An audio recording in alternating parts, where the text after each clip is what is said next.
us a familiar tale of the disciples with Jesus sailing on the Sea of Galilee. The Galilean region in Israel was the site of 80% of Christ's ministry, and where he performed the vast majority of all his miracles and all his teachings. But it's not a large region geographically, and the Sea of Galilee is often referred to as a lake instead. It's gone by many names over the years: Kinneret, Gennesaret, Gennesar, Tiberias, Minya, most depending on the language spoken and who controlled the country at the time. Here's a fun fact for us this morning. When St. Mark's pilgrims were there in October, we learned that the capacity of a first-century fishing boat, which we actually got to see, like the one we hear about in the Gospel today, had a capacity of 2 grown men and 1.5 ton of fish, or serve as a ferry boat for 13 men. Think about it. We all know of the 12 disciples and Jesus as the 12 tribes of Israel plus the Messiah. But really, is it how many people could fit in a boat together? My friends, we're in the boat of St. Mark's, and we're together, and we're on our own Christian journey. And we celebrate within our boat today. Maybe it's an upside-down boat. We celebrate in our boat today our family seeking, serving, and supporting one another on our own voyage of life. We're blessed with a remarkable crew in this parish, not the least of which are the many people who are in lay leadership on every level and amazing numbers of volunteers. From our senior warden, Dot Yeager, and our junior warden, Scott Milburn, to our vestry, to our treasurer, Phil Glandon, and the many people who support him, the volunteers who work in the office, and the altar guild, and the ushers, and our amazing choir, and our music staff, and the list goes on, and I can't begin to name them all because I miss somebody, and then I get it after the work. So, I would commend to you today Dot's Warden's Report for the highlights that she so expertly put out for 2018. We'll have those reports available at the parish meeting, because this was a busy and faith-filled and sometimes ironic year. Think for a moment the Boy Scouts constructed an ark, after which it promptly started raining and the roof started leaking. But more about that as the year progresses. We had a number of wonderful new hospitality events that were launched. These included an incredibly well-attended new member brunch. But I'll let Joanne Drew and Julie Mull take credit for that.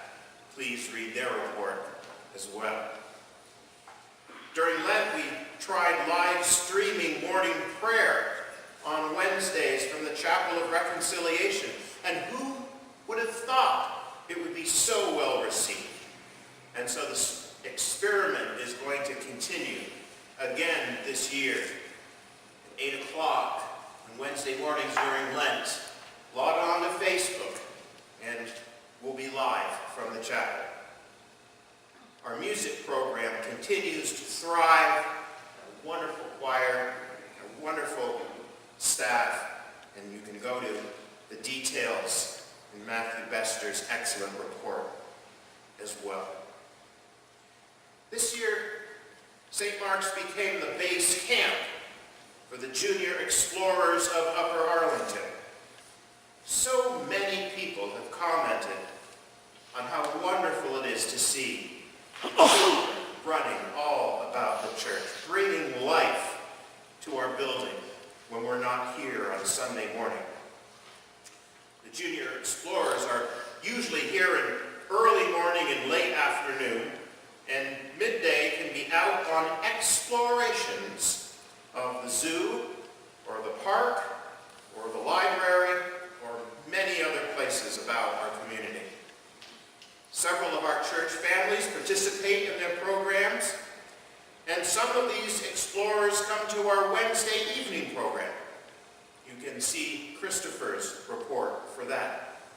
What a wonderful opportunity for evangelism that is. We even had junior explorers in the Christmas pageant last year.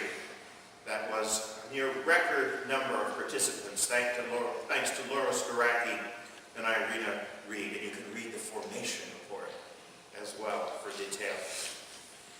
We all know that more people in our building mean more logistical and facilities challenges.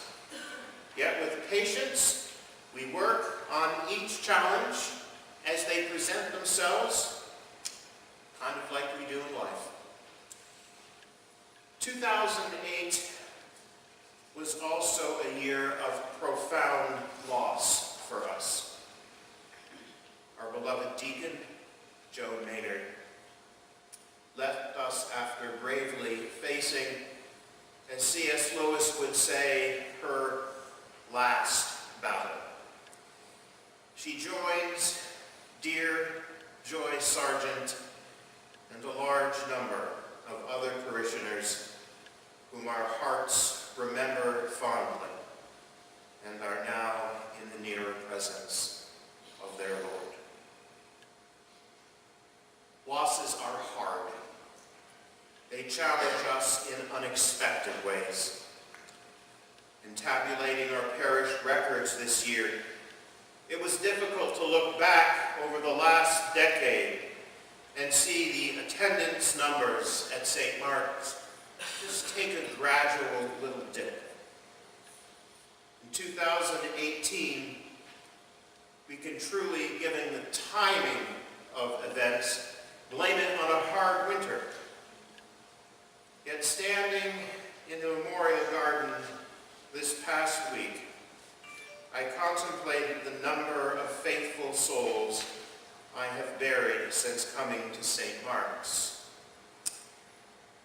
Thankfully, our attendance losses don't begin to compare in number to that loss, thanks to the many new faces that have become a part of our community. They are a source of celebration and renewal. And to borrow a phrase, the state of the parish is strong and spirit-filled today. One of my favorite musicians is Harry Chapin. He was very popular in the 1970s. He came from Vermont. He won the highest civilian honor from Congress because he was one of the founders of Farm Aid. He's remembered by the graduates of a rural Vermont high school as the musician who would come every year free of charge to sing their prom. And he passed away in an untimely way when a car struck the side of his limousine. He wrote such songs as Cats in the Cradle and All of Life's a Circle. And I like that frame from All of Life's a Circle. He sings, sunrise and sunset, sunset and sunrise. I have every hope and dream that the best sunrises for this congregation are still to come.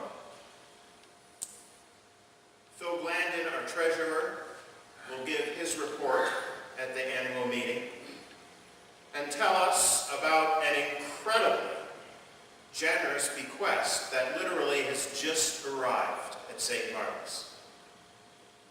Take a moment and read all that is happening in our vibrant congregation.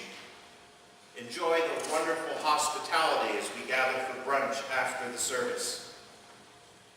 Give thanks for a balanced budget that we had last year and which we met in excess, and a balanced budget we have again this year, and all the things that will be happening in this place as we try to live within our means, but yet still remembering the abundance of God's grace and love, which transforms our community and our lives and calls us and prods us and nudges us and moves us onward to even a deeper relationship with God and our community.